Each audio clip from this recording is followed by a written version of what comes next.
నిమిషాలు మనకున్న సమయంలో ఈరోజు ఎందుకో నేను ఉదయకాలం రాత్రి ప్రార్థనలో కనిపెడుతున్నప్పుడు ప్రార్థన చేస్తాను. మధ్యాహ్నం కూడా మా పాస్టర్ నేను కూడా ఇక్కడ సంఘంలో ఇప్పుడు ఎవరికి వారు చేస్తాం, కానీ కలిసి ప్రార్థన. ఎందుకంటే అనేకులు చెబుతున్నాం కలిసి ప్రార్థన చేయండి, చేతులు కూడా ప్రార్థన చేయండి, భార్య భర్తలు ప్రార్థన చేయండి, బలిపెట్టిన ప్రార్థన చేయండి. తెగ చెప్పారు. పాస్టర్ గారు కొంచెం హెచ్చరికలు ఇచ్చారు. అందరూ చెబుతున్నారు కానీ మనం చేస్తున్నామా?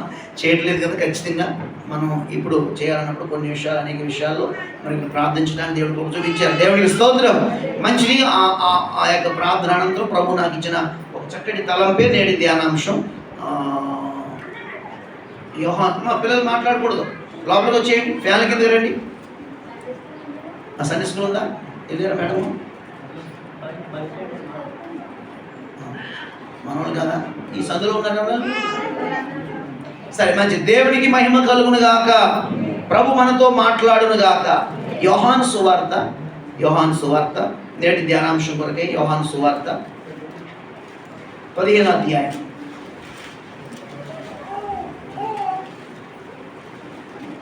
15వ అధ్యాయం 4వ వాక్యం చదువుకుందామండి.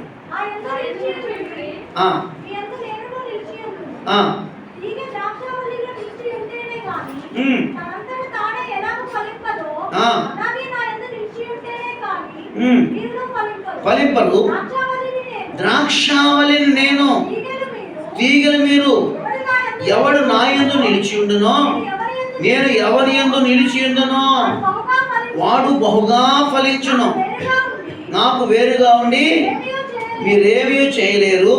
ఎవడైనానో నా యందు నిలిచి ఉండని ఎడల వాడు తీగ వలె బయట పారవేయబడి ఎండిపోవును.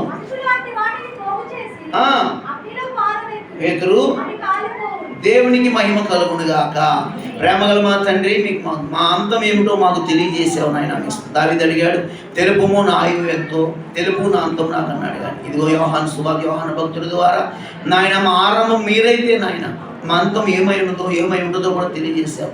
కానీ ప్రభా, మా ఆది అంతం మీరై ఉన్నందుకు మీకు స్తోత్ర. కాబట్టి ఇంతవరకు సంవత్సరమై వాక్యం ద్వారా మా అందరితో కొన్ని విషయాలు మాతో మాట్లాడి మేము ఏమై ఉన్నామో ప్రభా మరొకసారి మేము జ్ఞాపకం చేసుకుని ఏ విధంగా నీ మీద ఆధారపడి నాయన మా శాశ్వత జీవితం నాయన. ఎందుకంటే నాయన ఇప్పుడు చనిపోతున్నామని కాదు కానీ ప్రభా, ఎందుకంటే ఎటు చూస్తున్నా యుద్ధమే కాలి, ఎప్పుడు ఏం జరుగుతుందో తెలియని పరిస్థితులు నాయన. ఎక్కడో ఇజ్రాయెల్ దేశంలో ఫోన్లో ఎలర్ట్ కాదు నాయన, మాకు కూడా రోజు ఎలర్ట్లు వస్తున్నాయి నాయన.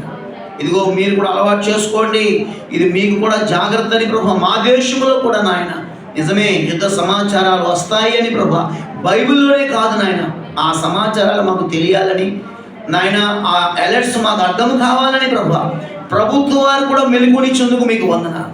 వారి మా ఫోన్లో ట్రైల్స్ ద్వారా ముందుగానే మాకు తెలియజేస్తున్నారు. అవి మోగినప్పుడు నాయన మాకు భయం వేయట్లేదు, కానీ మీ లేఖనాలు మాకు గుర్తొస్తున్నాయి ప్రభా. నీ ఎంత గొప్ప దేవుడు నాయన. ప్రభుత్వానికి కూడా మీరు ఇచ్చిన అలర్ట్ని బట్టి మీకు వందనాలు. నిజమే ప్రభా, ఏ సమయమైన యుద్ధములు రావచ్చు, కానీ మేము భయపడలేదు, యుద్ధం ఆపమంటలేదు. కానీ ప్రభా, మీ చిత్తమే జరగాలి, మేము మీ రాకడ కొరకు ఎదురు చూడాలని ఒక తీవ్రమైన ఆశతో ఎదురు చూస్తుండగా ఆయామతో చూపించండి. ఇంకా ఏ విధంగా మీ ఎందుండి మీలో ఫలించి ముందుకు సాగాలి. మా అందరితో చక్కగా మాట్లాడి మమ్మల్ని ఈ నిరంతరం కావాల్సిన ఆత్మీయ ఆహారంతో పంపించమని, నాసురు బలహీన మరుగుపరిచి మాతో మాట్లాడమని యేసు నామములో అడిగి పొంది ఉన్నాము తండ్రి. అందరూ చేతులు దేవునికి స్తోత్రాలు చెబుదా. దేవుడు మనతో మాట్లాడును గాక. చక్కటి మాట ఇక్కడ ఉందండి. ఏమంటున్నారు ఇక్కడ చూడండి, నా యందు నిలిచి ఉండు మీ యందు నేను.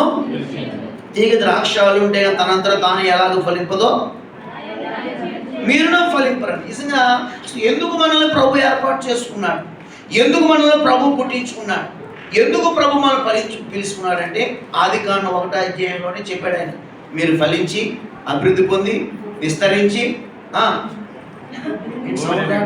అయ్యా విస్తరింప చేసి భూమిని నింపాలి. సమస్తాన్ని ఏం చేయాలంటే మనం లోపరుచుకోవాలి, ఏలాలి. దేవునికి స్తోత్రం.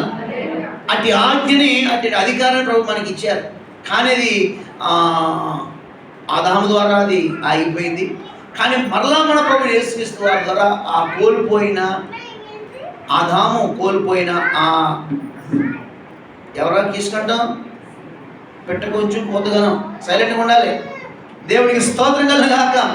గమనించండి, ఆ కోల్పోయిన ఆ ఆనందాన్ని, ఆ సహవాసాన్ని, మరి ముఖ్యంగా ఏంటంటే ఆ యొక్క ఫలింపును ప్రభు మనకి ఇవ్వడానికి కడపటి ఆదాముగా యేసు లోపల దిగి వచ్చారు. దేవుడికి స్తోత్రం చెబుదాం. కాబట్టి ఇప్పుడు ఆయన చెబుతున్నా, నేనే ద్రాక్షావళిని, తీగలు మీరు నా యందు నిలిచి ఉండాలి, మీద నేను నిలిచి ఉంటాను. తీగగా మీరు నాలో నిలిచి ఉంటేనే కానీ మీరు ఏమీ చేయలేరు, మీరు ఫలించలేరు, నాకు వేరు కూడా మీరు చేయలేరు అని అనేక విషయాలు చెబుతూ ఒక్క మాట ఇందులో మనం పట్టుకున్నది ఏంటంటే, ఆయన ఇది మనం ఏమై ఉండాలంటండి, ఏమై ఉండాలంటండి. ఈ మాట చూసి నాకు ఒక మాట గుర్తొచ్చింది, అది మనకు అవసరం లేదు కానీ యెహెజ్కేలు గ్రంథంలో పెద్ద ప్రవక్తను ఒక హెచ్చరిస్తాడు. ఏమని? నరపుత్రుడా నువ్వు చక్కగా, అంటే ఆయన ఏమన్నా మనలాగా విశ్వాస ప్రభు నమ్ముకున్న వ్యక్తే కానీ ఆయన మనలాంటి వ్యక్తి కాదు. గొప్ప దైవజనుడు, పెద్ద ప్రవక్త అయిన యెహెజ్కేలుని అన్నాడు, నరపుత్రుడా నువ్వు చక్కగా ఎందుకు నిలబడమన్నాడు? చక్కగా నేను నీతో మాట్లాడినప్పుడు ఆత్మ నీలోనికి వచ్చి నా మాటలు నీకు అర్థం కావాలంటే ముందు ఎలా నిలబడాలంటండి? పరిశుద్ధాత్మ ఉన్నాడు, మాట్లాడుతున్నాడు, అవన్నీ మనకు తెలుస్తున్నాయి, మనం బ్రతుకుతున్నాం. ఏమంటే మనం కొట్టేయలేవు, అన్ని రకాల క్రమాలు ప్రపంచంలో క్రైస్తవులు అన్ని సౌలభ్యంగా దేవుడు కృపావరించి వాడుకున్నాడు. దేవునికి స్తోత్రం. కానీ అది మనం అనుభవించాలన్నా, వాటిని మనం రిసీవ్ చేసుకోవాలన్నా, ఆ స్థాయిలో మనం వాడబడాలన్నా, ఏమండి ఆత్మ మనలోనికి వచ్చి మనల్ని నిలబెట్టాలన్నా, అప్పుడు ఆయన మనతో మాట్లాడి మన స్వరం మనకి అర్థం అవ్వాలన్నా, ఈ కార్యక్రమాలన్నీ జరగాలన్నా మొదటి మనం ఏం చేయాలంటే చక్కగా నిలబడాలి. ఆమె చెప్పండి. అని మేము చక్కగా నిలబడలేదంటారా? నిలబెడుతున్నా, నాకు మీరు మంచిగా, మీకు మేము మంచిగా ఉన్నాం. కానీ ప్రభువుకి ఇంకా అన్నట్టు నరపుత్రుడా నీవు చక్కగా ఎందుకు చక్కగా అంటే చక్కగా నిలబెట్టండి. మనం నిలబడలేదా? ఎవరన్నా మళ్ళీ ఎత్తుకు మోసుకెళ్తున్నారా? కాదే. దేవునికి స్తోత్రం. ఇప్పుడు నిలబడండి. ఎక్కడ నిలబడి? నా యందు నిలబడాలి మీరు. దేవునికి స్తోత్రం. అన్ని రంగాల్లో, అన్ని విధానాల్లో, అన్ని ప్లేసెస్లో మీరు చాలా చాలా మంచిగానే ఉన్నారు, కాదంటలేదు. నా యందు మీరు నిలిచి ఉండండి. ఆమె చెప్పరే? నా యందు దేవుడిలో మనం నిలిచి ఉండాలంట. నిలిచి ఉంటే ఖచ్చితంగా దేవుని యొక్క కృపను, ఆయన యొక్క ఫలింపును మనం చూచుదుము గాక. రండి, మనకు సమయంలో నేను డీప్గా వెళ్ళలేదు. రోమిలకు రాసిన పత్రిక. అసలు ఆయన ఎందుకు నిలుచుంటాను అర్హమా? అసలు ఆయనలోనికి మనం బ్రతకడానికి ప్రభువా తండ్రి అని అంటానికి యోగ్యులు అంటారా? వాక్య సమాధానం చెప్పాలన్నా 11వ అధ్యాయం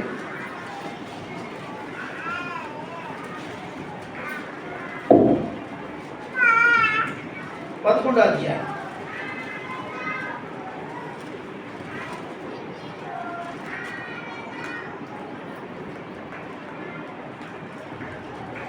అపోస్తలుడైన పౌలు గారు నిజంగా ప్రభువులో మనం నిలబడటానికి, రావడానికి, రక్షణ పొందడానికి యోగ్యులమా అంటే అసలు మనం ఎవరు ఆయన నిలబడటానికి?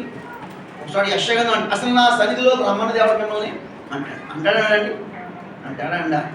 చదివితే మీకు అర్థమై ఉంటుంది. మీరు గుర్తుంటే చెప్పండి, నన్ను బట్టి మీరు ఏం బలవంతం పడకండి. దేవుడు స్తోత్రం.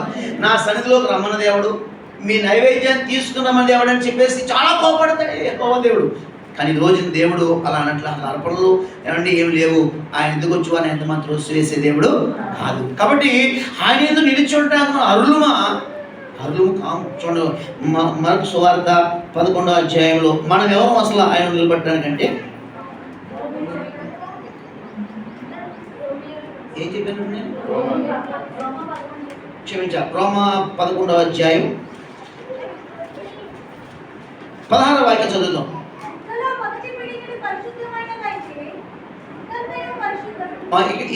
ఇక్కడి నుంచి చదవండి. వేరు పరిశుద్ధమైతే కొమ్మలను పరిశుద్ధములే, అయితే కొమ్మలలో కొన్ని విరిచి వేయబడి, అండలు చేసుకున్న మాట ఇది మంది పాయింట్. అడవి ఒలీవా కొమ్మవై ఉన్న నీవు వాటి మధ్యన అంటు కట్టబడి ఒలీవా చెట్టు యొక్క సారవంతమైన వేరులో వాటితో కలిసి పాలు పొందిన ఎడల ఆ కొమ్మల పైన నీవు అతిశయింపకము చాలు, దేవునికి మహిమ కలుగును గాక.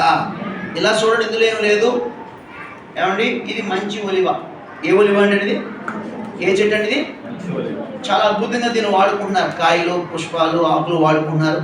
ఒలివ ఉపయోగాలు మనకు తెలుసు. నూనె వస్తుంది, అన్ని రకాలుగా ఏది కూడా కొబ్బరి చెట్టు లాగా ఏది వేస్ట్ అన్నీ ఉపయోగపడతాయి. దేవుని స్తోత్రం.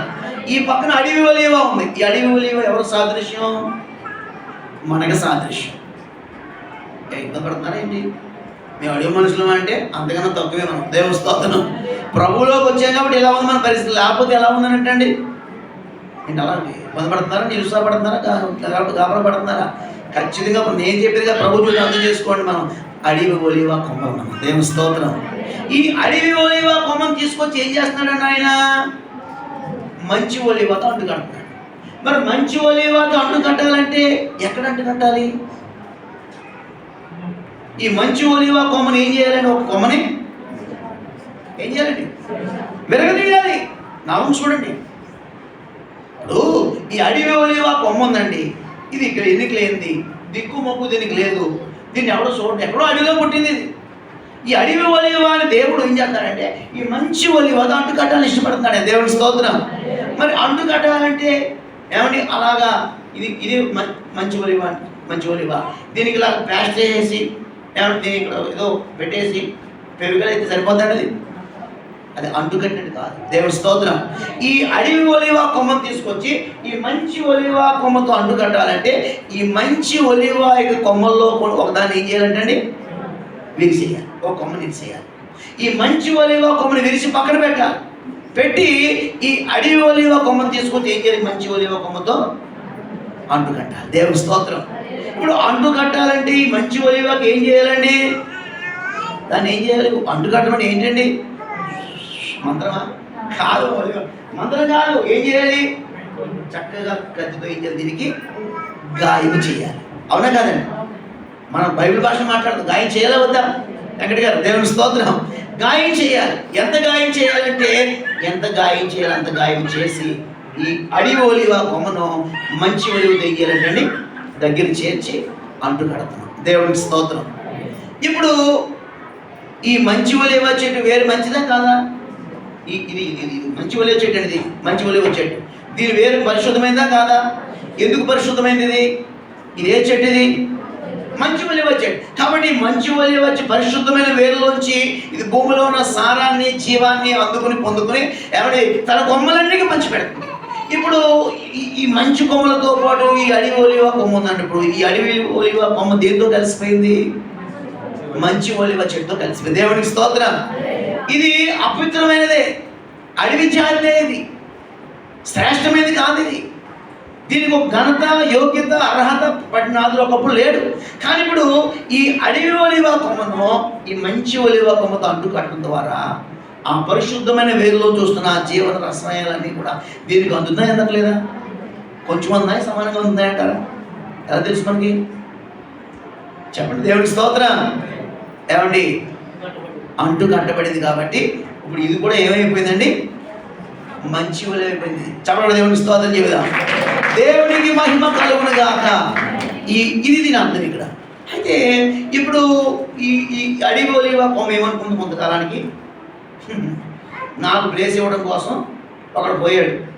4 ప్లేస్ ఇవ్వడం కోసం ఏ సేవకుల్ని తీసేశాడని అతిశయింతే కుదురుతుందండి? అతిశయించడానికి అవకాశం ఉందా? జాలిపడి ప్రభు ఇక్కడ నేను ఏం చేశాడని ఇక్కడ అతికించాడు. ఇప్పుడు ఈ కొమ్మ ఎప్పుడైనా అతిశయించింది అనుకోండి, అసలు దానికి ఉన్నట్ట ఏంటంటే అసలు ఏ రకంగా మనం చనిపోయే లోపు అసలు అతిశయించడానికి అవకాశం, ఆధారం, అడ్రస్ క్రైస్తవుడికి లేదు. అది ఎంత పెద్ద వస్త్రాల సేవకుడికైనా లక్షల మంది సేవిస్తూ వస్తున్నా సరే అతిశయించాము ఆ రోజుతో లాస్ట్. దేవునికి స్తోత్రం. అతిశయించేవాడు దేని బట్టి అతిశయించాలంటండి? ప్రభు బట్టి అతిశయించాలి. దేవునికి స్తోత్రం చెప్పండి. మాటలు నచ్చినా చెప్పండి. నాతో సహా ఎవరైనా సరే ఏమండి ఖచ్చితంగా అడవి ఒలీవగా ఉన్న మనల్ని దేవుడు మంచి ఒలీవలతో ఏం చేశాడంటండి? అంటు కట్టాడు. ఈ రోజున ఆ వేరు పరిశుద్ధమైన ప్రభు. ఆ వేరు ఎవరో కాదు, మన ప్రభు అయిన యేసుక్రీస్తు వారు. ఈ రోజున ఆయన మనలో ఉండి మనలోంచి ఆయన జీవాన్ని, ఆ సారాన్ని, భూమి నుంచి వచ్చే ప్రతి శ్రేష్టమైన పోషకమైన వాటి మనకి ఇస్తున్నాడు. ఇవ్వట్లేదా? ఈరోజు మనతో పాటు అనేకులు అంటు కట్టబడుతుంది కాక. అనేక మంది అడవి ఒలీవగా ఉన్న అనేక మంది మన ద్వారా యేసయ్యతో అంటు కట్టబడుతుంది కాక. దేవునికి స్తోత్రం. ఇప్పుడు ఈ కొమ్మని విరిచి పక్కన పెట్టాడంటే అర్థం ఏంటి? ఈ కొమ్మ ఆల్రెడీ ఏ ఒలీవ అండి? దీన్ని ఎవరేం చేయలేదు, దీనికి దోకాలేదు, దీన్ని ఎవరు చంపలేదు, దీనివల్ల ఎవరికి నష్టం లేదు. దేవునికి స్తోత్రం. ఇది ఆల్రెడీ ఇందులో ఏముంది? ఆ పరిశుద్ధమైన వేరులోంచి వచ్చిన సమస్త జీవము, సమస్తమైన శ్రేష్టతలన్నీ ఉన్నాయి. దేవునికి స్తోత్రం. అందుకే దాన్ని విరిచి పక్కన పెట్టి ఈ అడవి ఒలీవను తీసుకొచ్చి మంచి ఒలివ అంటు కట్టాడు. అలా అని చెప్పేసి మంచి ఒలివ చెట్ల కొమ్మలతో పాటు కొమ్మల మీద ఈ అడవి ఒలివ అతిశయించే అవకాశం లేదు, కానీ ఆనందించవలసిన అవకాశం ఉంది. దేవుని స్తోత్రం.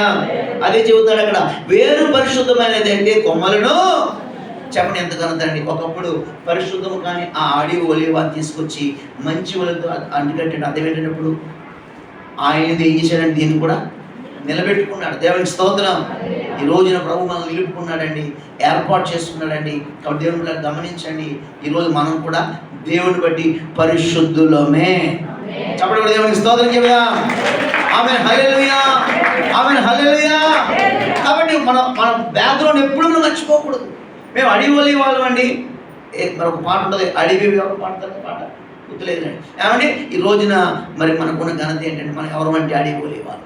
ఎక్కడో దిక్కుముక్కులైన మనల్ని దేవుడు ప్రేమించి ఈ రోజున తన పరిశుద్ధ మందిరంలో ఉన్న మంచి ఒలీవలతో అంటుకట్టి ఆయనే పరిశుద్ధమైన వేరుగా ఉండి ఈ రోజున ఆ శ్రేష్ఠులైన పరిశుద్ధులైన నీతిమంతులైన తేజోవాసుల పరిశుద్ధులతో కలిపి ఆ ఆనందాన్ని, ఆ సమస్త సౌభాగ్యాన్ని అనుభవించడానికి మనల్ని కూడా దేవుడు ఏర్పాటు చేసుకున్నాడు. దేవునికి స్తోత్రం. 24వ వాక్యంలో 23లో, వారు తమ విశ్వాసంలో నిలవలేకపోయిన యెడల అంటుకట్టబడుదురు. ఇక్కడ కాదు, దేవుడు వారిని మరలా అంటుకట్టడుకు. ఈ మాట అర్థం చేసుకోండి. దేవునికి స్తుతి కలుగును గాక. ఒకటి అంటూ అని సంతోషపడుతున్నాం, కానీ అంటు కట్టబడ్డ వారికి బాగానే ఉంటుంది, కానీ అంటు కట్టించుకున్న వారికి బాధ కాదండి. ఇప్పుడు అడవి ఒలీవకి ఏముందండి, సంతోషం, ఆనందం, ఆర్భాటం, పండగ. కానీ అంటు కట్టబడటానికి ఇష్టపడినటువంటి మంచి ఒలీవ కష్టపడుతుందా లేదా? ఆల్రెడీ గాయమైపోయింది, ఒకదాన్ని తీసి పక్కన పెట్టారు. అయినా సరే అది ఏం చేస్తుందో తెలుసా అండి, తనతో పాటు తనలో వస్తున్న ఆ జీవనం అంతని, ఆ రసాయనాలన్నింటినీ, ఆ శ్రేష్టతనంతా కూడా దీనికి కూడా సమానంగా ఇస్తుంది. ఆయనే మన ప్రభువుని యేసుక్రీస్తు. దేవునికి స్తోత్రం. చెప్పండి, దేవునికి మహిమ కలుగును గాక. ఆయన మనల్ని మరలా అంటుకట్టుడికి ఎవరంటే ఆయన శక్తివంతుడు. ఆయన శక్తివంతుడు, అంటుకట్టుకున్నాడు. కాబట్టి ఈ రోజున యేసయ్య పొందిన గాయాలే మనల్ని అంటుకట్టుకున్నాను రుజువు అంటే. దేవుని స్తోత్రం. ఆయన ఎందుకు గాయపరచబడ్డాడు? అడవి ఒలీవ మనం ఆయనతో ఏమయ్యాం? మనం ఏ స్వప్నానుకున్న బ్యాప్టిజం కాదండి, మనల్ని ఆయన రక్తంతో మడిగట్టాడు. దేవునికి స్తోత్రం. ఆయన ఆత్మతో నింపాడు, పరిశుద్ధాత్మతో ముద్రించాడు ఆయన. దేవుని బిడ్డలారా, మరలా ఎవరు మళ్ళీ అంటు కట్టుకోలేరు. కొంతమంది ముట్టుకుంటేనే ఇష్టపడరు. అవునా కాదండి? అవునా కాదా? ఏమండి చూసుకోండి, అది దేవునికి స్తోత్రం. కానీ యేసయ్య మనల్ని అంటు కట్టుకుని రోజున అంత 11వ అధ్యాయం యోహాను సువార్త, యేసు వారిని ప్రేమించాడంట, అంతవరకు వారిని ప్రేమిస్తున్నాడు. దేవునికి స్తోత్రం కలుగును గాక. అంత మాత్రమే కాదు, ఈ 24 చదువుతామండి. చూడండి, ఎట్లనగా నీవు స్వాభావికమైన అడవి ఒలీవ చెట్టు నుండి కోయబడి స్వభావ విరుద్ధముగా మంచి ఒలీవ చెట్టున అంటుకట్టబడి ఎడల స్వాభావికమైన కొమ్మలకు వారు మరి నిశ్చయముగా తమ సొంత ఒలీవ చెట్టును అంటు కట్టబడరా? దేవునికి స్తోత్రం. అయోగ్యులమైన మనకి ఇంత ఆదికి తెచ్చాడే, యోగ్యులైన వారికి ఇంకెంత యోగ్యత ఉంటుందండి మన భాషలో. దేవునికి స్తోత్రం. అయోగ్యులైన అడవి వారమైన మనల్ని, అడవి వారంటే మనకి ఏం తెలియదు అని కాదండి, దిక్కుముక్కులేని అర్థం, గ్యారంటీ కాపుదల లేదని అర్థం, భద్రత సేఫ్టీ లేదని అర్థం. అడవిలో మొక్కలు ఏమైనా ఉంటాయండి? చూసేవాళ్ళు, నీళ్ళు పోసేవాళ్ళు, జాలి పడేవాళ్ళు, ఫెన్సింగ్ వేసేవాళ్ళు ఏమైనా ఉంటారండి? ఏ కృపలైన వారు అంటే అడవి వాళ్ళు మనం దేవుడు ప్రేమించి ఈ రోజున ఆయనలో నిలుపుకున్నాడు. కాబట్టి అతిశయించే అవకాశం లేదు, కానీ ఆయన బట్టి ఆనందించే, ఆర్భాటించే, ఆరాధించే యోగ్యత మనకు దేవునికి స్తోత్రం. కాబట్టి ఆ వేరైన యేసయ్య జీవము ద్వారా, ఆయన అభిషేకం ద్వారా మనం కూడా పరిశుద్ధులమే. సమస్తం మనకు దేవుడు ధారాళంగా దయచేయను గాక. కాబట్టి ఆయనలో ఎవరు? మనము అడవి ఒలీవలు. ఏమయ్యాం మనము? చెప్పాలి, ఏమయ్యామని మనం? అంటుకట్టబడ్డాం. స్వాభావికంగా అడవి ఒలీవ మనల్ని స్వభావ విరుద్ధంగా, అసలు ఈ లోపం అయితే జరగదని, కానీ యేసయ్యే ఈ స్థానం ఇచ్చి ఈ విధంగా మనం నిలబెట్టాడు. కాబట్టి ఆయనది మనం ఏమై ఉండాలంటండి? నిలిచి ఉండే అవకాశం. మన ప్లేస్ కాదు ఇది అసలు. కానీ రోజున ఆయనలో ఆయనే మనం నిలుపుకున్నాడు, ఆయనే మనం అంటుకట్టుకున్నాడు. కాబట్టి చక్కగా నిలబడదాం. ఆత్మచిప్ ప్రతి సంగతిని అర్థం చేసుకుని ఆయన రాకడ వరకు సిద్ధపడి ముందుకు సాగుదుము గాక. దేవునికి స్తోత్రం. కాబట్టి అడవి ఒలీవ మనం ఏ ఒలీవగా మారిపోయామండి? మంచి ఒలీవలుగా మారి దేవుని సందులో ఉపయోగపడదువు గాక. ఇంకొక మాట, ఆదికాండంలో 2 సందర్భాలు చూసి ముగించడానికి ఇష్టపడుతున్నాను నేను.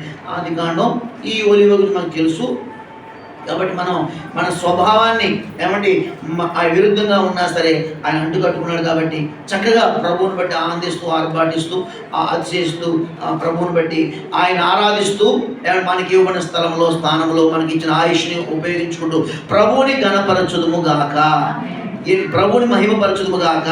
చెప్పండి దేవునికి స్తోత్రం. 8వ అధ్యాయం ఒక మాట ఉంది. 8వ అధ్యాయం ఆదికాండం 8వ అధ్యాయం 11వ వాక్యం చదువుతున్నాను. సాయంకాలమున అది అతని యొద్దకు వచ్చినప్పుడు త్రుంచబడిన ఒలీవ చెట్టు ఆకు దాని నోట నుండెను కనుక నీళ్లు భూమి మీద నుండి తగ్గిపోయినని నోవాహునకు తెలిసెను. దేవునికి స్తోత్రం కలుగును గాక. గమనించండి, ఇక్కడ నోవాహు ఇంచుమించుగా 10 నెలలు ఎక్కడ ఉన్నాడంటండి? వాళ్ళు ఉన్నాడు. వాడు ఎక్కడుంది? జలప్రలయంలో ఉంది. నీటి మీదంటే సంతోషమే, పెద్ద మనం ఉంటాం బాక్సాగలో వాడేసుకుని ఎన్ని రోజులైనా. కానీ అది ఏ నీరు అంటే అది ఏ సందర్భం? అది ప్రళయం. ఎటు చూసినా కన్ను మీద ఎవరు కానట్లేదు, ఎటు చూసినా మరణపు వాసనే. ఏమండి పెట్ట కనబట్టలేదండి. బిక్కుమంటా నోవాహు ఉన్నాడు. కానీ దేవుడు ఇచ్చిన వాగ్దానం. చెప్పండి దేవునికి స్తోత్రం. ఈ రోజున నోవాహులా నేను బ్రతుకుతానని తీర్మానం చేసుకుంటేనే నెక్స్ట్ డే మనకు ఉంటుంది. దేవునికి స్తోత్రం. లేదండి అందరిలాగా బ్రతకాలంటే ఏమో నేనేం చెప్పలేను సేవకుడిగా. దేవునికి స్తోత్రం. నోవాహులే బ్రతకడానికి ఎవరైతే తీర్మానం చేసుకుంటారో ఖచ్చితంగా మంచి దినములు చూచుదువు గాక. దేవునికి స్తోత్రం. ఎవరిలాగా ఉండాలంటే మనకి సెట్ అవ్వండి ఇవన్నీ కూడా. ఎందుకంటే మనం ఎవరంటే నిబంధన ప్రజలం, వాగ్దాన ప్రజలం, ఏమంటే ఆయనతో అడ్డుకట్టబడిన వారు. ఇంకా మిగతా విషయాలు మన సంబంధం లేదు. ఎవరిలాగో బ్రతికితే మనము అసలు క్రైస్తవులు. కానీ మనం ఎవరయ్యా అంటే ఆయన సంతానం, ఆయన స్వాచ్ఛం. దేవునికి స్తోత్రం.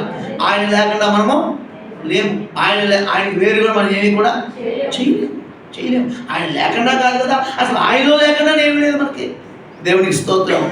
పాట హనుగారు సిరిల ఏంటంటే నేను నిలిచి ఉన్న ఈ స్థలం, తాగుతున్న ఈ జలం, కలిగి ఉన్న ఈ పొలం అన్నీ నీవు ఇచ్చినవే. దేవునికి స్తోత్రం. పని ఉంటుందా పాట ఏంటంటే ఏ పాటది? ఏం చేశానయ్యా నీకోసం, ఒక్కరినైనా ఒక ఆత్మనైనా రక్షించానా చానా. దేవునికి స్తోత్రం కలుగును గాక. మన టార్గెట్ ఏమై ఉండాలంటే ఒక్కలని వెలిగించేయాలి. ఆమె చెప్పలేదు ఎవరండి? ఒక్క ఆత్మన ప్రభుతో తెచ్చి పడేయాలి. ఆయన ట్రీట్మెంట్ చేసుకుంటాడు. దేవునికి స్తోత్రం. మన టార్గెట్ అదే ఉండును గాక. కాబట్టి ఇప్పుడు 2వ ఒలీవ గురించి ఏంటంటే, ఒకటి మనం ఆయనతో అంటుకట్టబడ్డాం, ఆయన బట్టి ఆనందించాలి, ఆయన బట్టి అతిశయించాలి, ఆయన బట్టి మాత్రమే ఆరాధించాలి. దేవునికి స్తోత్రం. మనం ఏంటో మన స్థితి ఏంటో ప్రభు చక్కగా వివరించారు. అది గుర్తు చేసుకుని మనం అందరం కూడా ప్రభు రాకడ వరకు ఆయనలో చక్కగా నిలబడి ఆత్మ చికిత్స ప్రతి సంగతి గమనించి ఆశీర్వదించబడదు కాక. రెండవది, ఇక్కడ ఈ ఒలీవ కాన్సెప్ట్ వల్ల ఎందుకు వచ్చిందంటే 10 నెలలు జలప్రలయం అన్నీ కూలిపోయినాయండి, అన్నీ చచ్చిపోయినాయండి. అన్ని జాతులు కూడా. వాడ బయట ఉంది ఏది కూడా జీవం లేదు. వాడ బయట ఏదైనా బతికిందా అండి? వాడ బయట సేవకుడు మాట్లాడుతూ నువ్వు వాడలో ఉన్నావా వాడ బయట ఉన్నావా? వాడలో ఏముందండి భద్రత? వాడ బయట ఏముందండి? క్రైస్తవం మీద మనం వాడలో ఉండాలి కానీ వాడ బయట. చెప్పండి, వాడలో ఉండాలి వాడ బయట ఉన్నావా? ప్రభు నమ్మిన మనము, రక్షించబడిన మనము, దేవుని స్వాస్థ్యము, ఆయన దీవెనలు పొందుకుంటే మనము చనిపోయేంత వరకు వాడలోనే ఉండాలి. నువ్వు చనిపోతే తర్వాత బాక్స్లో పెట్టి ప్రభుకి అప్పగించే బాధ్యత ప్రభు తన సేవకులకు ఇస్తాడు. అది తర్వాత సంగతి. బ్రతికున్నంత కాలం ప్రభు ఎక్కడ ఉండాలంటే వాడలోనే ఉండాలి. బయటకు వచ్చే అవకాశాలు లేవు. అందుకే వచ్చేద్దామని చెప్పేసి బయట ఏమి చేయడు ఆయన? ఎస్బీఐ లాక్ చేసాడు. దేవుని స్తోత్రం. ఆమె చెప్పండి దేవునికి స్తోత్రం. మనకు ప్రేమ ఎక్కువ, జాలి ఎక్కువ, మమకారాలు ఎక్కువ, పనికి మళ్ళీ ఎక్కువ, కానీ బయటకు వచ్చేదో తాళం వేసి పడేసాడు ఆయన. దేవునికి స్తోత్రం. ఆమె హల్లెలూయా. తాళం ఎందుకు వేసాడంటే ప్రేమ లేదండి, వేసేకి ప్రేమ లేదండి. ఆయన ప్రణాళిక నెరవేరాలంటే కొన్ని విషయాలు తాళం వేయాల్సిందే, గడియ పెట్టాల్సిందే, డోర్స్ క్లోజ్ చేయాల్సిందే. దేవునికి మహిమ కలుగును గాక. మన హృదయం అనే తలుపులు కూడా జాగ్రత్తగా వేసుకుంటేనే రహస్యం ముందు చూస్తున్న తండ్రి యొక్క ప్రతిఫలం మనకు అర్థమవుతుంది. దేవునికి స్తోత్రం. కాబట్టి అన్నీ కూలిపోయినాయండి. నల్లపావురాన్ని పంపినప్పుడు ఎక్కడా ఏమీ కూడా లేదు. అంతా కుళ్ళే, అంతా కొంపే, అంతా ఏమాసన అనేది ఊలు వాసనే, కుళ్ళిపోయాన్ని కూడా. కానీ ఒక్కటి మాత్రం కుళ్ళిపోలేదండి. అదే ఒలీవ చెట్టే కాపు. చెప్పండి దేవునికి స్తోత్రం చెబుదాం. ఆమేన్, హల్లెలూయా. ఇంచుమించుగా ఏమండి, ఒక 300 రోజులు జలప్రలయంతో అన్నీ కుళ్ళిపోయి సర్వనాశనం అయిపోయి ఆనవాళ్ళు లేని స్థితిలో ఒక సముద్రంలాగా ఉన్నప్పుడు ఏమండి, ఒలీవ చెట్టు యొక్క ఆకు ఒక చోట ఆ సూర్యరశ్మికి రెపరెపలాడుతున్నాడు. దేవునికి స్తోత్రం. ఈ రోజున ఏమండి, రెండోదిగా మనం ప్రభు కొరకు ఆయనలో ఎలా నిలిచి ఉండాలంటే ఆ ఒలీవ చెట్టు వలె నిలిచి ఉండుగాక, ఒలీవ చెట్టు యొక్క ఆకు వలె నిలిచి ఉండుగాక. ఎందుకు తెలుసా? అది కుళ్ళిపోలేదు, అది నూలు వాసన రావట్లేదు. ఎన్ని ప్రళయాలు వచ్చినా మనం మునిగినా పర్లేదు, ఏమవకూడదంటే కుళ్ళిపోకూడదు. దేవుని స్తోత్రం. అది మునిగింది కానీ కుళ్ళిపోయిందండి. అది పక్షి ఆకు ముక్కుతో ఏం చేస్తుందండి? కొరకాలి. కొరికినప్పుడు అది సొంగ కింద జారిపోయిందా? ఎందుకని 300 రోజులు అది నీటిలో మరుగైపోయినా కానీ పక్షి వచ్చి పావులు దాన్ని కొరకాల్సిన పరిస్థితి వచ్చి. దేవుని స్తోత్రం. అంటే దానిలో ఉన్న స్టామినా, సారం తగ్గిందంటారా? ఈ రోజున దేవుడు నేను ప్రభువు సేవకుడిగా ప్రకటిస్తున్న మాట ఏంటంటే, ఎన్ని ప్రళయాలు వచ్చినా ఎన్నిట్లోనూ మునిగిపో, కానీ క్రీస్తుని మాత్రం వదిలిపెట్టదు. ఎందుకంటే అది తన జీవాన్ని, సారాన్ని కలిగి ఏం చేసిందో తెలుసా? మరలా ఒక వాగ్దానపూర్ణుడైన దేవుడి మాటల్లో పడి ఉన్న నోవాహుకి ఏం కలిగేసిందంటే అది నిరీక్షణ కలిగేసింది. దేవునికి స్తోత్రం చెబుదాం. దేవునికి మహిమ కలుగునుగాక. అడివి ఒలివగా మనం మంచి అంటుకట్టేది దేవుడి కృపను తెలుసుకుందాం. రెండోది ఏంటంటే, ఎన్ని ప్రళయాలు వచ్చి ఎన్ని నీ తల్ల నుంచి ప్రవహించేసినా, ఎన్ని నిన్ను ముంచేసినా, నిన్ను చంపేసినా, ఎన్ని రకాలుగా నువ్వెవరికీ తెలియని వ్యక్తిగా అనామకురాలుగా చేసేసినా పర్లేదు, కానీ అది ఎక్కడున్నా ఏం చేయాలి తెలుసా అండి? ఏసైకి ఒక మాత్రమే ఉపయోగపడదు కాక. ఆ ఒలివ చెట్టు ఆకు ఉపయోగపడిందో ఉపయోగపడలేదండి? ఎవరికి ఉపయోగపడింది? దేవుడు మాట విని వాగ్దానం కూడా కనిపెట్టినటువంటి నోవాహుకి ఏం కలిగిందంటే నిరీక్షణ కలిగింది. దేవుడి స్తోత్రం. ఈరోజు మనం అనేక మందికి ఉపయోగపడుతుంది కాక, మన ద్వారా అనేక మందికి నిరీక్షణ కలుగును కాక, మన ద్వారా అనేక మందికి ఏం కలగాలంటే అండి? ధైర్యం కలుగు కాక, ఆనందం కలుగును కాక, మేలు కలుగును కాక. ఆమెనే చెప్పలేదు మీరు? అలా ఎవరికేమో ఉపయోగపడకూడదు ఉన్నారు మీరు. ఏమంటే దేవుడి స్తోత్రం. ఇప్పుడు ఎవరైనా పక్కకి వెళ్తున్నారు, మళ్ళా ఇస్సాకుని ఏదో ఎలగొట్టేయాలని చంపేయాలనుకున్నారు, ఏదో బావులు పూర్తి చేశారండి. తర్వాత అతని అయ్యారికి బాబు ఇస్సాకు వెళ్ళిపోతే బావులు పూర్తి చేద్దాం, పెంచోళ్ళు తెంగరోళ్ళు బావులు పూర్తి చేస్తే గెరారంతా ఏమైపోనండి? ఎండిపోను. బాబు క్షమించని నేను చెప్పి వీళ్ళు కాళ్ళు పెట్టుకుని రాత్రి పెద్ద మేకని కోసం మీటింగ్ పెట్టి ప్రార్థన పెట్టుకుని కాళ్ళు బేరానికి వచ్చి సమాధానం పడేయారు నువ్వు ఇస్సాకు దగ్గర. ఇస్సాకు ఆరితేరున్నాడా? యూత్ కాదండి, యవనస్తుడు కాదండి. యవనస్తుడు కానీ ఏ యవనస్తుడు దేవుని మాట విని చక్కగా 100 ఫలం పొందండి. దేవుని స్తోత్రం. అయ్యా, నేను లేపేయాలనుకున్నా, నేను గెంటేయాలనుకున్నా, నీ బావులకు తెంగర మోకాలు మేము, నువ్వు వెళ్ళిపోతే నీ బావులు మూతడిపోతే మా ప్రాంతం ఎడారైపోతాయ్యా. అయ్యా నువ్వు చల్లగా ఉండాలయ్యా, మేము చల్లగా ఉండాలని చెప్పేసి ఓ నిబంధన చేసుకున్నారు. దేవునికి స్తోత్రం. ఏమండి, ఇస్సాకు ఆ ప్రాంతానికి అతని బావులు ఉపయోగపడేదేమండి? ఈరోజు మనం ఏ ప్రదేశంలో ఉన్నా దేవుడికి ఉపయోగపడాలి, అనేక మందికి ఉపయోగపడదు గాక. ఈ త్రుంచబడిన ఒలివ చెట్టు ఆకు వలె మనము కూడా జీవము కలిగి, సారము కలిగి, ఎన్ని ప్రతికూలతలు వచ్చినా సరే, ఎంత మరుగైపోయినా సరే మనము ప్రభులో నిలిచేందుకు గాక.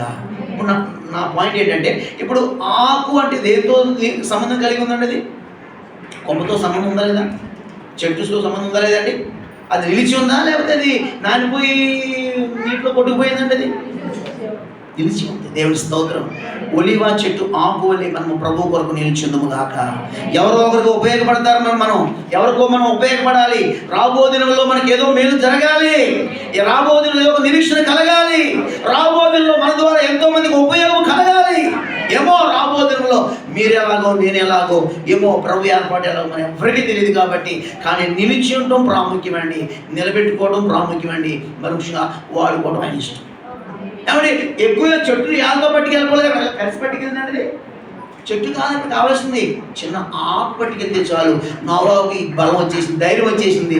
మళ్ళా పంపాడు, ఇక పావులు తిరిగి రాలేదంటే ఎండిపోయిందని తలుపు తీసి బయటకు వచ్చి చెప్పండి. దేవునికి స్తోత్రం చెబుదాం. ఈ రోజున నీ కుటుంబంలో, నీ సంఘంలో, నీ వీధిలో నువ్వే అనేక మంది నిరీక్షణ కలిగించే వ్యక్తిగా మార్చబడదుగాక, చక్కగా నిలిచిందుముగాక. అడిగి ఒలివగా మనం దేవుడు మంచి అంటు కట్టాడు, కాపాడుకుందాం. రెండోది ఏంటంటే, ఏమంటే ఎన్నో ప్రళయాలు వచ్చి అందరూ పోయారు, కానీ ఇంకా దేవుని బట్టి నువ్వు నిలబడ్డావంటే కారణం నువ్వు ఆయనతో అంటూ కట్టబడ్డావు కాబట్టి ఒక ఒలివగా నేను ఏర్పాటు చేసుకున్నాను. దేవుని స్తోత్రం. ఒక మాట నేను తెలియజేయడానికి ఇష్టపడుతున్నాను. ఈ రెండు సందర్భాలను బట్టి మనం ప్రభువులో ఎలా నిలబడాలో, ఎందుకు నిలబడాలో, ఎవరి కోసం నిలబడాలో. చాలామంది డైలాగ్, నేను ఎవరి కోసం, ఒకప్పుడు డైలాగ్ వేసావు, ఇప్పుడు డైలాగ్ మూతి మీద కొడతాడు వేసే. ఎవరి కోసం ఉంటామండి, ఎవరి కోసం బతకాలి మనం, అంతే. అందరూ చెప్పలేదు ఈ మాట, మళ్ళీ ఇద్దరు స్వార్థం కూడా ఉంది కొంచెం. దేవునికి స్తోత్రం. ఎవరి కోసం బతకాలి నేను, ఆల్రెడీ అయిపోయింది. ఆ డైలాగ్ వేసి అవకాశం లేదు. నువ్వు ఆయన బిడ్డవి, ఆయన సొత్తువి, నేను ఆయన దానను, అతడు నావాడు, అతడు నా యందు కాదు పరమగీతకి వెళ్ళాను. ఆశాబద్ధుడు. దేవునికి స్తోత్రం. ఆమెను హల్లెలూయా. ఈమెను చూడగానే ఆశ పుట్టేస్తున్నాడు. సంఘమును చూడగానే యేసయ్యకి ఆశ పుట్టేస్తున్నాడు. దేవునికి స్తోత్రం. ఈ ఒలీవ చెట్టు యొక్క ఆకును చూడగానే ఎక్కడ లేని ఆనందం బలం వచ్చేసిందండి. నాకు తెలిసి వాళ్ళలో గంతులేసి ఉంటాడు. దేవునికి స్తోత్రం. ఈ రోజునే మనం అలా అవుతాము గాక. దేవునికి స్తోత్రం. ఒక్క మాట, మరి ఒలీవ చెట్టు వల్ల మనం ఉండాలని ఇష్టపడతాం లేదా అండి? మరి మనం కూడా ఆయన నిలిచి ఉండి ఒలీవ చెట్టు లాగా చూడండి. యెహెజ్కేలు గ్రంథమా, ఇర్మియా గ్రంథంలో ఒక మాట ఉంది. ఒక మాట ఇర్మియా గ్రంథం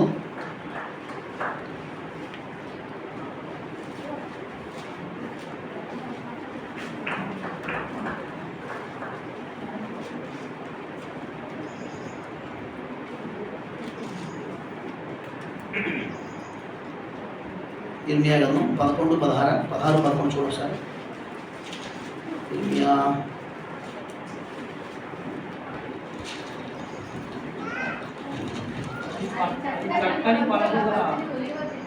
అది ఎంతండి? 11 16 చదవండి. 11:16 అది చక్కని ఫలముల గల పచ్చని ఒలీవ చెట్టుని యెహోవా నీకు దేవునికి మహిమ కలుగును గాక. చక్కని ఫలముల గల అది కదండి, నీకు ఎదురుకెళ్ళి సరిపోతాం కదా. దేవునికి మహిమ కలుగును గాక. అది ఏ చెట్టు అంటే అనేది చక్కని ఫలములు గల పచ్చని ఒలీవ చెట్టు. అలాగూ మనం ఉందుముగాక. చక్కని ఫలమును ఫలిస్తూ మన ఆత్మీయతని పచ్చదనాన్ని కాపాడుకుంటూ చక్కగా నిలిచి అనేక మందికి ఉపయోగపడిగా దేవుడు మనం దీవించును గాక. రెండోది 127వ కీర్తన, ముగింపులో ఉన్నాను నేను. 127వ కీర్తన చదవండి. నీ భోజన బల్ల చుట్టూ చదివారా? నీకు వచ్చేసి కూడా చదవలేదండి. నీ భోజన బల్ల చుట్టూ నీ పిల్లలు ఎలా ఉండాలని కోరుతున్నాడు ఆయన. తల్లిదండ్రులు మనం ఏమో ఎవరు అంటండి, సంవత్సరానికి ఒకసారి కాయలు కాసి అంగూరు తోట. దేవుని స్తోత్రం. మన పిల్లలు కూడా మరి అంగూరు తోటతో పోల్చాలి కదండి. మరి ఇదే స్వార్థం అండి. దేవునికి స్తోత్రం. మనం ఏమైతే మన పిల్లలు అదే ఉండాలా వద్దా? మాట్లాడలేదు మీరు సురేష్ గారా. దేవునికి స్తోత్రం. మనం ఎందుకంటే ఆయన ప్రారంభం నుంచి హైదరాబాద్ ఉన్న వ్యక్తి ఆయన అని తెలుసు. దేవునికి స్తోత్రం. మనం ఏమై ఉంటే మన పిల్ల అదే ఉండాలా లేదా? ఇంకా ఎక్కువై ఉండాలి. దేవునికి స్తోత్రం. విస్తరించి నేను మాట్లాడట్లేదు. మనం ఏమై ఉన్నామో మన పిల్ల అంతకన్నా గడులై ఉండాలి, అంతకన్నా గొప్పవారై ఉండాలి. ఏమంటే మన బిడ్డలు జాషువా జనరేషన్తో ముడివేయబడుతురు కాక. అందుకే మనం అంగూరం అయితే, ద్రాక్షలం అయితే, ఏమైనా ఇంకేమన్నా దాన్ని ఏదో అయితే మన బిడ్డలు మనతోనే కాదండి. చూడండి, సంవత్సరానికి ఒకసారి అవి ఏదో నెలకోసారి రసం తీసుకుని ద్రాక్షరసంగా ఉపయోగపడుతున్నాయి. కానీ చూడండి, అవి వెలిగించే దీపాలుగా ఉండాలన్నా, అభిషేకించబడే రాజు అభిషేకించబడాలన్నా, ఇంకా అనేకమైన ప్రతి వస్తువు ప్రతిష్ఠించబడటానికి అవసరమైన ప్రతిష్టాభిషేక తైలంగా మార్చబడాలన్నా వాడిది ఎరువునన్నది ఒలివ నూనె, ఆలివ్ ఆయిలే. దేవుని స్తోత్రం. ఈ మధ్యకాలంలో మన మధ్యప్రదేశ్లో చాలా పెరిగిపోతున్నాయి. మనం ఇంట్లోనే ఉన్నాం, బయటికి వెళ్ళిపోతాయి మధ్యప్రదేశ్లో. అలాంటప్పుడు కూడా ఆయిల్ వాడమంటున్నారు డాక్టర్లు. మీకు ఎవరికి అర్థం లేదే పొట్ట. దేవుని స్తోత్రం.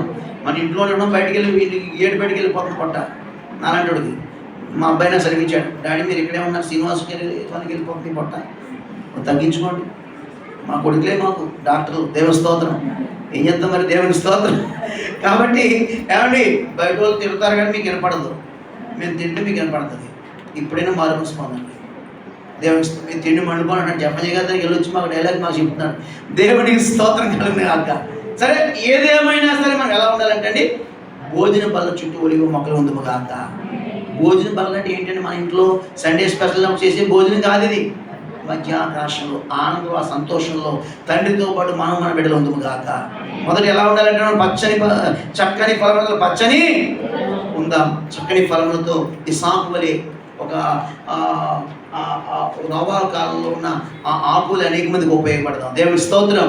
రెండోదిగా మనము ఈ లోక సంబంధమైన భోజనమే, భౌతికమైన భోజనమే కాదండి, తండ్రి దగ్గర ఉండే ఆ మధ్యాకాశంలో ఆ విందులో, ఆ సంతోషం, ఆనందంలో విందు ఉండొచ్చు, లేకపోవచ్చు. విందు ఉందని గ్యారంటీ కాదు, కానీ చూడండి ఆ ఆనందంలో ఆ సహవాసంలో మనతో మనం బిడ్డలు ఉందుము గాక. మూడవ మాట మరి హోషియా గ్రంథం ముగింపిది. హోషియా గ్రంథంలో ఒక మాట చదువుతున్నాం, చదవడం మాట. ఆఖరి అధ్యాయంలో దానియేలు, తర్వాత హోషియాలో 13వ అధ్యాయంలో ఒక మాట ఉంది. కాబట్టి మనము అడవి ఒలివగా ఉన్న మనకి ఇన్ని అధికతలు ఇచ్చాడండి. దేవునికి స్తోత్రం. రండి, హోషియా గ్రంథం 14వ అధ్యాయంలో పెరుగును, ఒలీవ చెట్టునకు కలిగినంత సౌందర్యము దేవునికి మహిమ కలుగాక. మనకు అనుమానం, అందం మోసకరం అని పాస్టర్ గారు, సౌందర్యం అర్థం కదా. మరి మళ్ళా సౌందర్యం తగిలిందని ఏంటంటే ఈ సౌందర్యం మనం తయారు చేసిన సౌందర్యం కాదండి, మనం చూడాలనుకున్న కోరుకునే సౌందర్యం కాదండి. ఇది సౌందర్య శ్రీయునుడైన యేసేకి అవసరమైన సౌందర్యం. దేవునికి స్తోత్రం. ఈ సౌందర్యం ఏ సౌందర్యం? ఇది ఆత్మ సంబంధమైన సౌందర్యం, హృదయ సంబంధమైన సౌందర్యం, దైవిక సంబంధమైన సౌందర్యం. ఒకటే ఫెయిర్ అండ్ లవ్లీలో బాక్స్లోనే ఉండవండి అన్ని సౌందర్యాలు ఎక్కడ దొరకమంటండి? డైనింగ్ టేబుల్ దగ్గర, క్షమించాలి ఏంటండి, డ్రెస్సింగ్ టేబుల్ దగ్గర దొరకవు.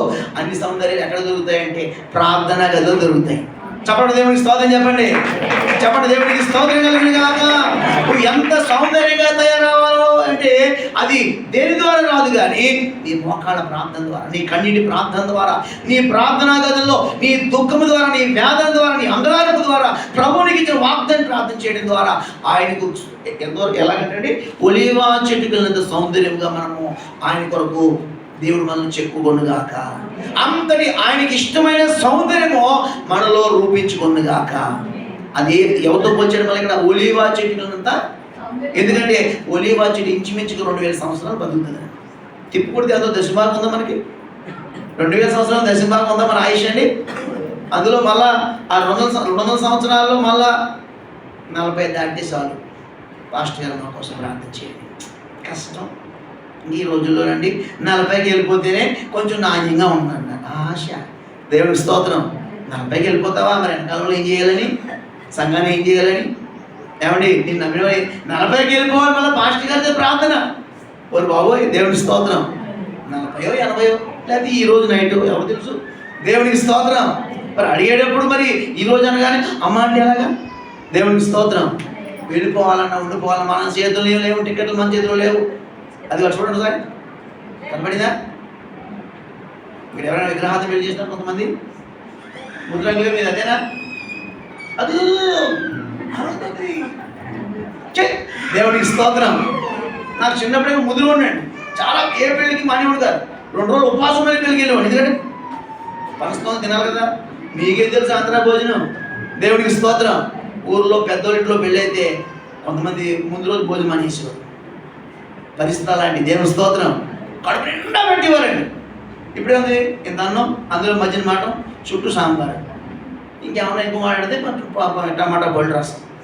హైదరాబాద్ స్టైల్ అంత పెద్ద ఇంట్లోడైనా, కానీ ఆంధ్రాలో ఈ శివుడు ఆ శివుడు దాకా ఏమండి తినలేని పదార్థాలు. సరే, అవన్నీ గుర్తు చేసి మిమ్మల్ని ఎందుకు అనవసరంగా మిమ్మల్ని మనసు మార్చడం, కానీ మీకు అవకాశం లేదు, కానీ తిన్నా మీకు అడగదు. కానీ రండి వాక్యంలో. దేవుడికి స్తోత్రం. 4 పనస్తోలు తింటే మళ్ళీ 4 డైజెస్ట్ టాబ్లెట్ వేసుకోవాలి ప్రజలు. అవునా కాదండి? మాట్లాడలేదు, దొరికిపోతుంది అన్నింటిలో. దేవుడికి స్తోత్రం కలుగును కాక. ఈ రోజున ఒక దైవికమైన సౌందర్యం మనకి ఇచ్చాడండి. దేవుడికి స్తోత్రం. దేంతో? ఒలీవ చెట్టుతో పోల్చాడు. ఒలీవ చెట్టు 2000 సంవత్సరాలు బతుకుతుందండి. ఈరోజు దేవుళ్ళ గమనించండి ఎంత కృప మనకి ఇచ్చాడు ఆయన. ఆమె హల్లెలూయా. ఆయన సన్నిధిలో ఆయనకు అనుకూలమైన, ఆయనతో యుగయుగాలు జీవించడానికి అవసరమైన ఆత్మ సంబంధమైన మహిమమైన సౌందర్యము మనకి ఒలీవ చెట్లు అనేది మనకి ఇచ్చిన గాక. దేవుడికి స్తోత్రం. ఆయన బిడ్డలుగా ఏమంటే ఈ రోజున ఆయనలో నిలిచి ఉందాం. ఆయన అనేకులకు ఉపయోగపడదాం. మనం ఎవరమో లాస్ట్ వరకు మర్చిపోకుండా చక్కగా నిలబడి ఏమండి అనేక నిరీక్షణ కలిగి చేద్దాం.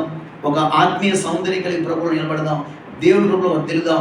దేవుని సందులో ఏమండి ఆయన ఎలా వాడుకుంటే అలాగా మనల్ని మనం సంపూర్ణంగా అప్పగించుకుందాం. దేవుని స్తోత్రం. ఒలివ నూనె ఉందండి, తల రాసుకుంటారు, అభిషేకిస్తారు, వస్తువులను ప్రతిష్ఠిస్తారు, రాజులను ప్రతిష్ఠిస్తారు. ఆ నూనె వాడుకోవడానికి ఎవరిష్టం అండి? ఎవరిష్టం? ఎంతసేపు ఆలోచిస్తున్నారంటండి. మీ ఇంట్లో కొబ్బరి నూనె ఉంది, మీరు తలకు రాసుకుంటే ఉండలేదు, కాలిపోద్ది అంటారా? ఎక్కడ రాసుకున్నా ఉపయోగపడదా? అవసరం కిరికిరిమంటే దారబంధులు తలుపులో కూడా ఎత్తారు, వద్దంటుందండి. అది మనదే. కానీ ఈరోజు మనం ఎవరు వారం? ఆయన వారం. ఎలా వాడుకుంటే ఎలా సంపూర్ణంగా అప్పగించుకుందాం. ఒక చక్కని ఫలం ఒలివలే మనం మార్చుకున్నదాక అడివి ఒలివలుగా ఉన్న మనకి దేవుడిచ్చిన ఆనందాలు సౌభాగ్యాలను బట్టి నిత్యము జ్ఞాపకం చేసుకుంటూ చక్కగా ముందుకు సాగుదాం. ఆయన చక్కగా నిలబడదాం. ఆత్మ ద్వారా బహుగా వర్ధిల్లుదాం. దేవుడి మాటలు దీవించి ఆశీర్వదించునుగాక. అందరూ లేచి పడదాం. హల్లెలూయా, హల్లెలూయా. నీతిమంతులమై మోగు వేయుదము యేసు రక్తములోనే, జయము మనకు జయమే, స్తుతి స్తోత్రములోనే మనకు జయమే, యేసు రక్తములోనే జయము మనకు జయమే. కబడ్డీ జయము మనకు జయమే, వర్ధిల్లుదాము మన దేవుని మందిరమందు. నాటబడదాము. ఆడబడిన మా సకలాశీలు కారణభూతులైన మా యేసయ్య, ప్రేమగల స్తోత్రాలు. మేమేమై ఉన్నామో, మేమేమై ఉండాలో, మేమేమై ఉండకూడదు, మేము ఎలా ఉండాలో, ఎవరికి ఉపయోగపడాలో ఒలీవ చెట్టు గురించి మాతో మాట్లాడారు. నిజమే, మేము ఒకప్పుడు అలివి ఒలివాడు. ఈ రోజున ఆ సాక్ష్యం మాకు లేదు. మేము మంచి ఒలివలుగా మీ ద్వారా మార్చబడ్డాం. నిజంగా అందరితో పాటు మేము కూడా అంటు కట్టబడ్డాం. మీ గాయాల ద్వారా మాకు అభిషేకం, మీ గాయాల ద్వారా మాకు ఘనత, మీ గాయాల ద్వారా మాకు రక్షణ, మీ గాయాల ద్వారా మాకు విడుదల వచ్చింది నాయన. కాబట్టి నాయన స్వభావ విరుద్ధంగా ఉన్నా కానీ మీ చేత మేము అంటు కట్టబడ్డాం ప్రభువా. కాబట్టి నాయన మాకు ఇచ్చిన ఆధిక్యతను కాపాడుకుని సాకువలే, ఇదిగో తుంచబడిన ఒలివ మొక్కవలే, ఆకువలే అనేక మంది అభిషేక్తులైన నోహు లాంటి వారికే నాయన నిరీక్షణ కలిగించే వారంగా, అనేక మందికి ఉపయోగపడే వారంగా, ప్రజల దాహాన్ని తీర్చే వారంగా మేము మా సంఘానికి, మా కుటుంబాలకి, మా గ్రామాలకి యేసు నామములో ఉపయోగపడుదుముగాక సహాయం అనుగ్రహించండి. చక్కగా నీలో నిలబడి అంటుకట్టబడి ఇదిగో ప్రభా మీ గాయాలను అభిషేకాన్ని గుర్తు చేసుకుంటూ ప్రభా మేము నోవాహు నాయన వాడికి ఎలా తాళం వేయబడిందో నాయన మాకు మీ ఆత్మ ద్వారా ఒక ముద్ర ఉందని గుర్తించుకుంటే ప్రభా చక్కగా నీ ఆత్మ నుంచి పాలు ముందుకు నడుస్తూ దీవించుకుంటుగా ఇదిగో చక్కని ఫలం ఒలివ చెట్టు మాకు ఒక పెరుగుతున్నది నాయన. ఆ విధంగా ఉన్న మా చక్కని ఫలం మాకు ఇచ్చి ఇదిగో నాయన మమ్మల్ని చూడాలని ఆశపడుతున్నారు. ఒలివ చెట్టుకున్నంత ఆత్మ సౌందర్యం మాకు ఇవ్వాలని ఇష్టపడుతున్నారు. మమ్మల్ని చెప్పుతున్నారు, నానుస్తున్నారు, నడుపుతున్నారు, నిలబెడుతున్నారు. స్వామి మీకు మహిమ. నీటిలో నానబెడుతున్నారు అయ్యా, మీకు మహిమ నాయన. ఇదిగో ఈ లోకంలోనే కాదు నాయన, మధ్య ఆకాశంలో కూడా మేము అక్కడ మాతో పాటు ఇప్పుడు నీ బంధుత్వాలతోనే కాదు కానీ అక్కడ యుగ యుగాలు ప్రభా ఆ భోజన బల చుట్టూ మేము ఉండాలని ఆశపడుతున్నారు తండ్రి. ఆశ మేము అడి ఆశలు చేసుకోకూడదు. మా పట్ల మీకు ఆశలని మేము నెరవేర్చుకునేలాగా ప్రభా కృపనివ్వండి అయ్యా.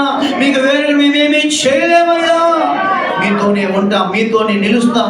ఇది నిశ్చయమని మేము మాట ఇచ్చాం. నేను మా ప్రకారం జీవించే ప్రతి ఆశీర్వాదానికి వాడుతున్నట్లుగా మా హృదయాల్లో వాక్య ఫలించి వచ్చే బిడ్డలందరినీ దీవించండి. వాళ్ళలో పాల్గొనందరినీ దీవించండి. రాని వారిని సాయంకాలం నడిపించండి. ఇగో ఇంకా ఎవరైనా దూరంగా ఉంటే వారికి నైనా విడుదల లేకపోతే వారికి నాయన కంపెనీస్, ఫ్యాక్టరీస్లో వారికి సెలవు ఇప్పించమని వేడుకుంటున్నాం. సండే స్కూల్ బిడ్డలు బట్టి మీకు రేపు జరిగే 3 యూబీఎస్ కార్యక్రమాలు తోడుండండి. సండే స్కూల్ టీచర్లని ప్రభా యూబీఎస్లో సిద్ధపడుతున్న బిడ్డలందరిని బట్టి మీకు మహిమ కలుగునుగా.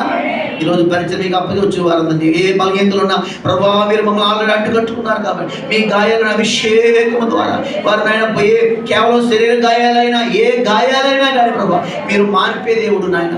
మేలు కోరిన స్నేహితుడు గాయాలు చేస్తాడు, పగవాడు లెక్కలేని ముద్దులు పెడతాడని చెప్పావు కాబట్టి మేలు కోరి మాకు ఏ గాయము కలిగినా ఆ గాయాలని సాక్ష్యాలుగా మారిపోనుగా, ఆ గాయాలని మాకు ఒక నాయన నిబంధనగా మారిపోగా, మాకు కలిగిన గాయాలని నాయన మాకు ఒక రోషము పుట్టించినగా, తీవ్రత కలిగించినట్టుగా మేము అనేక మందికి ఉపయోగపడినట్లుగా ఈ వాక్య ప్రకటనలందరినీ దీవించి వాక్యానుసారంగా ఫలించే కృపగల హృదయం మాకు అనుగ్రహించమని మమ్మల్ని మా కుటుంబాన్ని ఇలా పరిచర్యను మా ప్రయాణాలను ఎంతమంది ఊళ్ళో వెళ్ళవలసిన ఉన్నాయి పరిస్థితులు ప్రభువా, వారి ప్రయాణాలకు శుభప్రదం కలిగించండి. మేము ఎక్కడున్నప్పటికీ ప్రభువా మేము మీ వారం నాయన, మేము మీ వారము తండ్రి, మీ వారమని మేము ఒప్పుకుంటున్నాం కాబట్టి మేము ఎక్కడికి వెళ్ళినప్పటికీ ప్రభువా నాయన మేము మీ వారముగా మేము ఫలించాలి, మీ వారంగా నిలబడగలగాలి. మిమ్మల్ని మాత్రమే మేము చూపించిన ఆయన ఒలీవ చెట్టు యొక్క ఆకు నాయన 10 మాసము మరిగైపోయింది, ఒక్కరోజున కనబడింది నాయన. బైబిల్లో దానికి చోటిచ్చావు నాయన. పరలోకం రాని మొక్కలకే చోటిస్తున్నావు జీవనంలో. ఈరోజు యోగిగాలు మీతో ఉండవలసి మాకు ఎంతకంత అర్థం చేసి ఆ ప్రకారం నమ్మకంగా జీవించి నిలబడే కృపానికి వాక్యం ఫలించి వీళ్ళందరినీ ఆశ్రయించమని పరిచయం దీవించమని యేసు నామములో పొంది కనపరుస్తున్నాము తండ్రి. అలాగే ప్రభు మీకు వందనాలు. మరొకసారి శ్యామ్ గురు ప్రార్థిస్తున్నా, ఇదని బర్త్డేని బట్టి మీకు వందనాలు నాయన. బిడ్డను దీవించి ఆరోగ్యించి అభిషేకించి ఒలివ చెట్టుకున్నటువంటి ఆ బలము శక్తినిచ్చిన ఆయన సారంతో నింపి ఆశ్రయించండి. ఈ సంవత్సరం దాని దీవెనిగా మారుని గాక, డయాలసిస్ ఆగిపోవుని గాక. రాష్ట్రీయ సమయానికి సంఘం అంతా ఎంతో దుఃఖంలో ఉన్నాం నాయన, పరుగులు పెట్టాము నాయన. నిజమే తల్లి, మర్చిపోలేదు, మేము మర్చిపోయిన తల్లి అయ్యా కనికరించండి అయ్యా. మా బిడ్డలందరికీ మంచి ఆరోగ్యం దయచేయండి, అభిషేకంతో నింపండి. ఏ ఒక వ్యక్తి అపవాది చేతిలో వెళ్ళడానికి వీలు లేదు నాయన. మీ కాపుదల్లో ఉండడానికి, భద్రతలో మీ ప్రజెంట్లో ఉండడానికి సహాయం చేయండి. మీ కుమారుడిని అభిషేకం కొంచెం వేడుకుంటూ అలాగే ఈరోజు ఎగ్జామ్ రాయడానికి వెళ్తున్న జెస్సీ కొరకు ప్రార్థిస్తున్నాం, కృప కలుగునుగా, కృప కలుగునుగా. అలాగే నాయన మరి నిస్సీ కొరకు నాయన మరి అలాగే నేను దివి కొరకు ప్రార్థిస్తున్నాం, వారిపైన కృప కలిగించమని. సంఘ ప్రార్థన ఈ రోజు చేసిన ప్రార్థన వ్యర్థం కాకుండా ఓ బిడ్డలో షివరింగ్, టెన్షన్, ఆందోళన యేసు నామములో రద్దు చేస్తున్నాం, సహాయం చేసి నడిపించమని యేసు నామములో ప్రార్థించి మీకు అప్పగించుకుని గణపరుస్తున్నాము తండ్రి. యేసు రక్తమే ఇచ్చి, శిలువ రక్తమే ఇచ్చి, యేసు రక్తం సంపూర్ణమైన ఇచ్చి ఆమె